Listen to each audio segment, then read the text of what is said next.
क्रोध इंसान को तबाह कर देता है। क्रोध को वश में करना चाहिए। जब इंसान के शरीर में क्रोध आता है तब इंसान को क्या करना चाहिए? इंसान को पानी पीना चाहिए या अपना चेहरा आईने में देखना चाहिए या तो 5 मिनट के लिए बाहर निकल जाना चाहिए। जिस समय क्रोध आता है तो उसका सामना न करें, शांत हो जाएं। शांति से जब मुरली बजेगी तो उसकी मुरली सुने और उसी मुरली के आधार पर अपना डिसीजन उठाएं। क्रोध इंसान को तबाही का प्रथम घर है। क्रोध को शांत करना यानी अपने आप को समझना।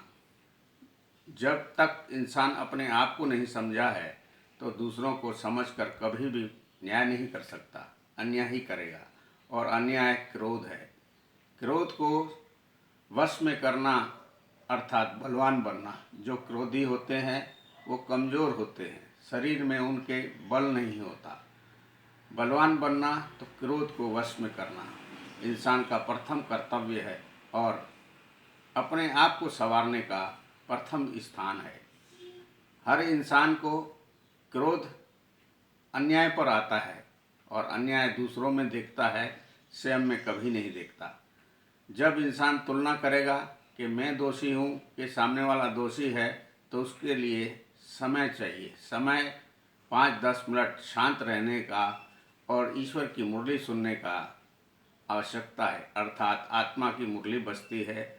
कभी आपने देखा होगा जिस पे आपको गुस्सा आया है उसी गुस्से पर आप बलशाली होते हैं, पर 5 मिनट शांत हो जाएंगे तो आपकी मुरली बजेगी, अर्थात आत्मा कहेगी कि दोष कहाँ है, दोष का विवरण बता देगी।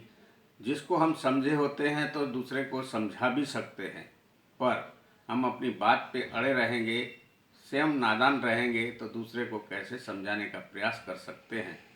हर एक इंसान अपने आप को जब तक नहीं समझा है तब तक दूसरे को समझा नहीं सकता। प्रथम आता है मैं क्या। जब इंसान स्वयं की मैं को समझेगा तभी जीवन पथ संवार सकता है। हर एक इंसान को अपना मनन करना चाहिए कि मैं क्या कर रहा हूँ, सही कर रहा हूँ या गलत कर रहा हूँ। जब इंसान अपने आप का मनन करेगा वही ईश्वर का प्रथम द्वार है। हम जब प्रथम द्वार पर विफल हो जाते हैं तो हमारा जीवन ही महाभारी युद्ध में जीवन बीत जाता है, घर घर में कलह का कारण बनता है। किसी की चाहत नहीं होती कि हम अपने भाइयों से, अपनी बहनों से युद्ध करें, पर युद्ध में खड़े हैं और अपना अपना पात्र निभा रहे हैं अहंकार और लोभ में।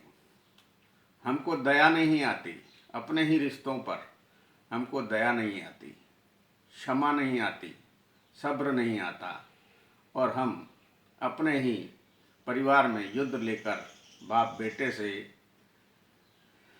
चाचा भतीजे से, मामा भांजे से, ऐसे कई रिश्ते हैं जिस पे हम युद्ध लेकर खड़े हैं, क्योंकि हमने कभी मनन नहीं किया। जब हम अपना मनन करेंगे, स्वयं को समझने का प्रयास करेंगे तो हमारा पथ संवरेगा। पथ सवार तू कृष्णा। कृष्णा अर्थात क्या? कृष्णा अर्थात कर्ता मन ही कृष्णा है।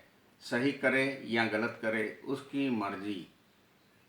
हर एक इंसान कहता है मेरी मर्जी। मेरी मर्जी के सिवाय पत्ता नहीं हिलता, शास्त्रों में लिखा है। अर्थात जो भी पत्ते हिलते हैं वो मेरी मर्जी से हिलते हैं। हर एक इंसान अपनी बुद्धि से चलता है, अपनी बुद्धि से निर्णय करता है और अपनी मर्जी से चलता है। जब इंसान दूसरे की मर्जी को समझने का प्रयास करेगा तब जीवन पथ संवरेगा और घर घर में खुशहाली आएगी। खुशहाली का प्रथम द्वार है माता पिता। माता पिता अपनी संतान को लव बनाए या कुश। लव अर्थात दिए की वल जो जलती है तो रोशन करती है जमाने को। कुश अर्थात दिए की राख। राख क्या कर सकती है? राख कभी भी जीवन नहीं संवार सकती।